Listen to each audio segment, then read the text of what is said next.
Landry Mutuy-Eloge soulève des points intéressants concernant l'équipe nationale du Sénégal.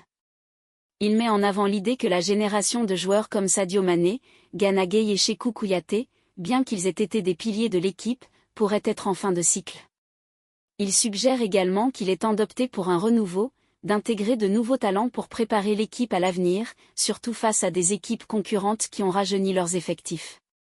Quant aux critiques envers Aliou Cissé, il rappelle aux supporters sénégalais de reconnaître son rôle dans la victoire de la CAN en 2022, tout en pointant du doigt le déclin éventuel de la génération dorée de joueurs sénégalais.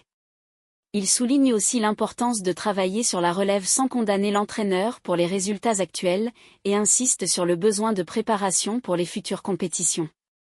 La perspective de Mutuy-Eloge met l'accent sur la nécessité d'une transition vers de nouveaux talents pour maintenir la compétitivité de l'équipe nationale sénégalaise, tout en appelant à une appréciation réfléchie du travail passé de l'entraîneur.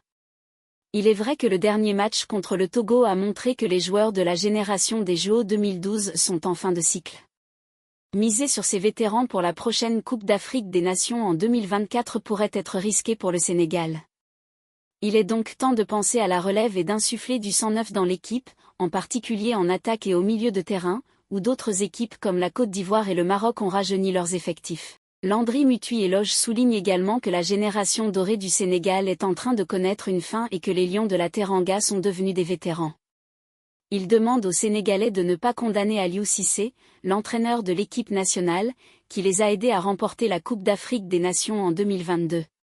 Il met en avant le fait que chaque nation de football connaît des hauts et des bas, des moments forts et faibles, et que le Sénégal ne fait pas exception. Il est donc important de travailler sur la relève et de reconnaître les réalisations passées de l'équipe plutôt que de condamner l'entraîneur.